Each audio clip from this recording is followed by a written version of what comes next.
Okay, so this is the third and last video on the first half of Chapter 2, Part 1. And I'm picking up with slide number 41, which is the properties of water. So we've already seen how water is a polar molecule, but it's really important to the chemistry of our bodies. It actually makes up 2/3 of the weight of our bodies. And the reason why it's so important is that it is often involved in solutions. Now, a solution is when you take two or more substances and you mix them together and they become one uniform substance, okay? So the solution has two parts. It has a solvent, which is a liquid, and it has a solute or solute. Solute are the dissolved things. So in a lot of solutions in our body, water is the solvent. And then we have various other things dissolved in water.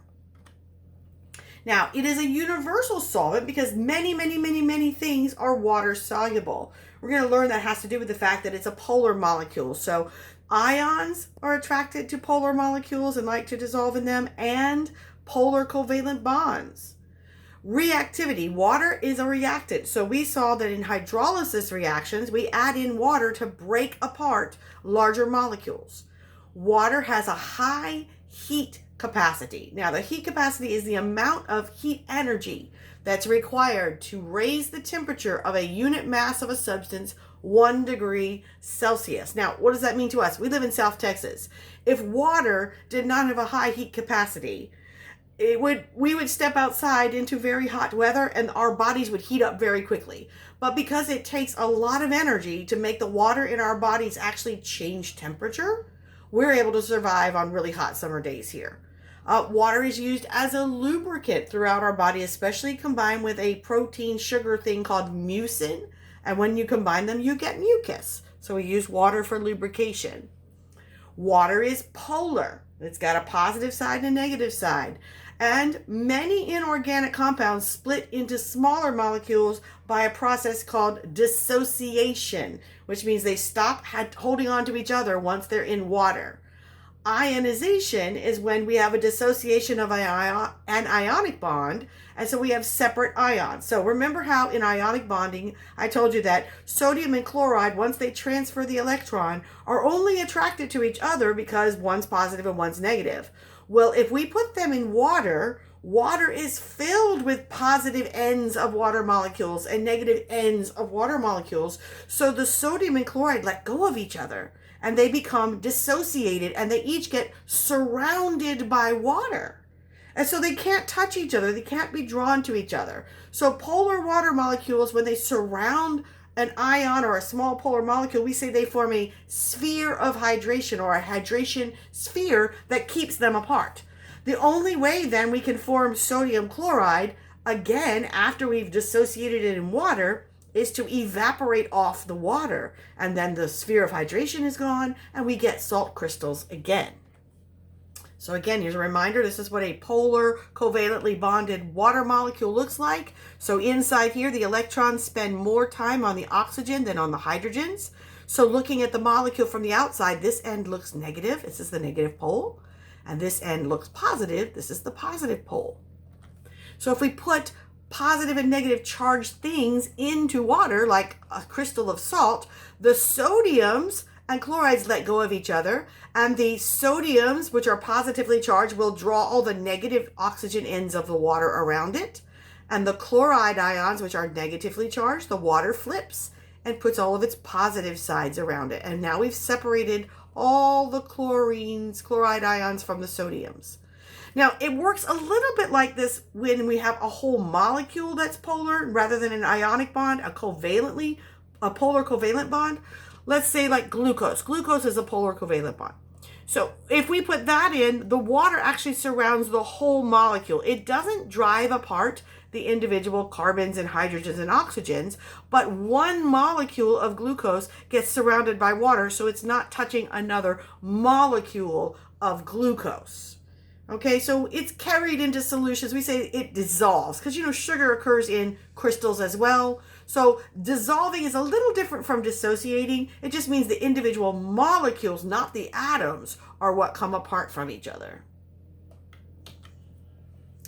So When we take ionic bonds, ionically bonded things, and we allow those charged ions to separate in water, that water now has the ability to conduct electricity. And we call those dissolved ions in water electrolytes. Electrolytes are inorganic ions like sodium and chloride that conduct electricity in solution. And if you do not have the right number of electrolytes, if you have an electrolyte imbalance, it seriously disturbs things that have to happen in your body that are based on those ions. Okay, water and its relationship to other things have these two terms. If something likes to be in water, dissolves in water, dissociates in water, is polar and likes to associate with water, we're going to call that other molecule hydrophilic. Hydro means water, philos means loving. So ions, because they're charged particles, and polar molecules will all be hydrophilic. Now, if you have no poles, no charges, then you're not going to be so excited about hanging out with the positive end or negative end of water. In fact, you're going to be repulsed by it. And so non-polar covalently bonded things are said to be hydrophobic or water-fearing. So they like to hang out with other non-polar molecules. So if you pour olive oil into a pot of water, you may spread it all over the pot, but very quickly, all of those non-polar oil molecules are going to clump together on the top in the middle of the pot. Okay, so things like fats, oils, and waxes are going to be non-polar hydrophobic substances. Now, when we start mixing things together that don't disappear in solution, we can create two other kinds of mixtures, a colloid and a suspension. In a colloid, we have proteins that are dispersed throughout a liquid. You can't really pick them out. So our body's example is plasma of the blood. It's a yellowish, they call it straw-colored liquid that has proteins suspended with water molecules between them. Now, here's a real-life colloid that we actually all enjoy, Jell-O. Jell-O is collagen molecules that have been unfolded and then put in water, and so when they refold up, they've got water trapped between them, and we get a gel. Okay? That is a colloid. A suspension is a little bit different. In a suspension, the things that are mixed are usually different weights, different sizes. One is big, and then there's the liquid. And so it is suspended in the solution, but if you let it sit for a while, those big things settle down to the bottom. Okay, they don't stay up in the liquid part of the solution. And our example is whole blood. So if you take whole blood out of a person's body and let it sit on the counter, after a while, the plasma rises to the top, and the bottom of the tube is filled with the other things, the red blood cells primarily, but we'd also see white blood cells and platelets in the bottom. Now, I could shake it back up again and they would be resuspended, and then if I wait a while, they'll all settle back down to the bottom again. That's a suspension. Here's a real life suspension. Italian salad dressing. If you like Italian salad dressing and you go and you have some in your fridge and you pull it out of the fridge, once you get it out of the fridge, it's not so yummy because all the oil is on the top, and then comes the vinegar and water, and all the yummy, yummy herbs and garlic and spices are in the bottom. Okay, so before you eat your salad dressing, what do? You shake it up and you resuspend the suspension, and then you put it on your salad, so you mix them all back up together. Okay, so that's what colloids and suspensions are. The last concepts we're going to talk about are the pH scale and the process of homeostasis. Okay, so pH, I'm going to read you this definition. Okay, it is the negative logarithm of hydrogen ion concentration of a solution in moles per liter. Now, I have a joke. If you've ever seen a Charlie Brown special, I say when I read that, you probably heard my voice as Charlie Brown's teacher. So if you've ever seen the cartoons, whenever the teacher talks, all you hear is wah, wah, wah, wah, wah, wah, wah, wah.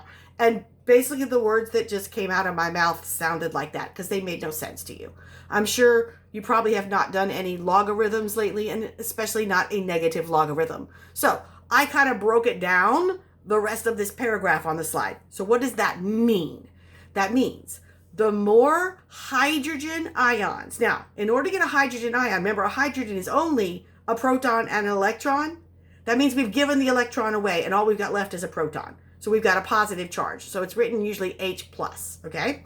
The more of those you have in a solution, more hydrogens will give us a lower pH. And the pH scale goes from 0 to 14, okay?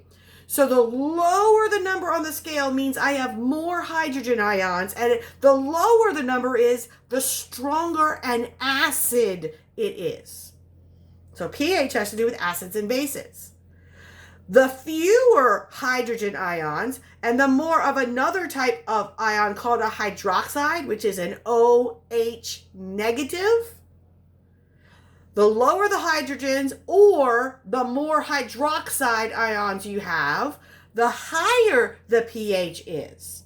And higher pH equals weaker acids or moving out over into bases or alkaline solutions. So between 0 and 14, exactly in the middle is the number 7, and that is called a neutral pH. It's not an acid and it's not a base. It has a balance of hydrogen ions and OH hydroxide ions. Now, what do you get if you put an H plus and an OH minus together? You get H2O. Guess what? Pure water has a pH of 7.0. Okay? So anything less than 7 on the pH scale is going to be an acid.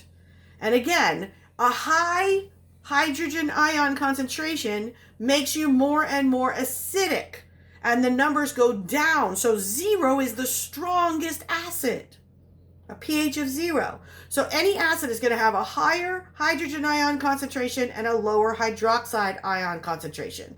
Once we get to 7, we hit neutral. Then when we keep going up the scale between 7 and 14, we're going to have lower and lower and lower hydrogen ion concentrations and rising OH negative hydroxide ion concentrations. And it will be a base, basic, or alkaline. All of those words mean the same thing. Okay, any pH higher than 7. Notice our blood, pure water has a pH of 7, but our blood's pH is supposed to be between 7.35 to 7.45. So our blood is capped purposely a little bit on the alkaline side. Not much, but very little. Now the pH scale, I've kind of described it a few times. It has a backwards relationship because the more hydrogen ions you have, the number is lower. And the lower the number, the stronger the acid. In fact, each time you move away from the number 7, it's 10 times more of whatever that direction is. So if I go from 7 to 6, 6 is 10 times stronger an acid than 7. 5 would be 100 times stronger an acid than 7. You see how that works? So another example here at the bottom, a solution with a pH of 3 is 10 times more acidic than one with a pH of 4 and 100 times more acidic than a pH of 5. It would be 1,000 times more acidic than a pH of 6. So an acid is also called a proton donor. Since it's filled with hydrogen ions, which are basically just protons, it has lots of those protons to give away. A solute that adds hydrogen ions to the solution. If it's a strong acid, it will completely come apart and all of its hydrogen ions will be available in solution. A base is a proton acceptor and it removes those hydrogen ions from solution by forming usually water. Strong bases dissociate completely in solution. If you take a weak acid and a weak base, they don't come apart completely and they help to balance pH. They'll be part of what we call our buffer system. We're going to see that in a little bit later. Okay, so this is a picture of the pH scale and some common household items that fall on the scale. Now, over here on the far left is a pH of 1 or 0. This is pure hydrochloric acid.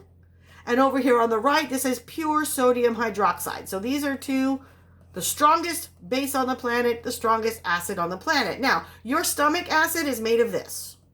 Okay, so your stomach is filled with the strongest acid on the planet. Now, Look on the acid side. We see lemons, vinegars, tomatoes, bananas, potatoes. Even milk would be somewhere around in here. Okay? And then we have pure water, which is neutral. And then we go up the basic side. I see eggs, baking soda, soap, ammonia, bleach, oven cleaner. Now, there's this crazy idea out there in the diet world that our bodies are too acidic because we eat too many acidic foods. And so the solution is for us to eat more alkaline foods and drink alkaline water. Can I tell you a secret? It's total baloney stuff. Total baloney stuff. Nothing that you eat or drink can change your body's pH. I want you to notice more of the things on the acid side are actual foods than on the basic side. And anything that you eat or drink is going to immediately go down into your stomach where the pH is already as strong as it can possibly be. It needs to be that way. Your body purposely makes the pH in your stomach around 1.5 so that it kills bacteria and pathogens that are coming in your food. Now, before that food leaves your stomach, you're going to neutralize this pH in your stomach, and you're going to be coming back up here, about near between 6 and 7, before it goes in the intestines. So could you possibly change the pH of your stomach by eating lemon juice? Will it make it more acidic? No. Lemon juice is less acidic than what your stomach acid is. If you eat tomatoes, is it going to make your stomach acid more acidic? Is it going to make your body more acidic? No. Actually, what happens if you start adding alkaline foods like that alkaline water that's kind of expensive, you know all they do? They stick some baking soda in it. Cheap 59 cents a box baking soda turns your $1 bottle of water into a $4 bottle of alkaline water. Okay? And all that does is this gets rid of some of the stomach acid that your body needs to process your food. So drinking alkaline water actually is harmful to your body. So I put on the bottom here, foods on the acidic side of the pH scale are not more dangerous to our bodies. Foods on the alkaline side of the scale are not more healthy because our bodies control their own pH of the blood and inside with buffer systems that are not affected by what you eat or drink. Okay, so hopefully I just saved a bunch of you money and trouble. Okay, pH and homeostasis. So salts are solutes that dissociate into cations and anions that are not hydrogen ions and hydroxide ions. So when we took apart sodium chloride, it didn't become hydrogen and hydroxide. Okay, so that's what makes it a salt. Now, what happens if we take the strongest acid on our planet, hydrogen or hydrochloric acid, pH of 0 or 1, depends on which scale you look at, strongest base on the planet, NaOH, which is a pH of 14, and we combine them? We're going to have a big reaction. If you've ever done the vinegar baking soda, you kind of see kind of what would happen, but it would be on a bigger scale. We'd have a big boom. But what happens? This hydrogen of hydrochloric acid combines with this OH, and this Na combines with this Cl, and we end up with salt water after a big boom. Okay, so anytime you combine an acid and a base, what you're going to end up with is a salt and water. Oh, a lot of reaction in the middle, but you end up with salty water. Now, in our bodies very tightly control our blood pH with a buffer system. So having a weak acid and a weak base, if we put in a few more hydrogen ions and start to go acidic, the weak base soaks them up. If we start to put in too much hydroxide ions, then the weak acid comes apart and gives us some hydrogen ions. So if we go too basic, we get pulled back. If we go too acidic, we get pulled back. This system is called the carbonic acid bicarbonate buffer system, and this is what controls your blood pH. Nothing you eat or drink can affect this. So when you take an acid, by the way, you're using something similar. You're using sodium bicarbonate to neutralize hydrochloric acid in your stomach. And as I've already told you, that actually interferes with digestion, does not help. All right, so that is the end of this part of the presentation. So I will be starting chapter 2, part 2 in just a little while.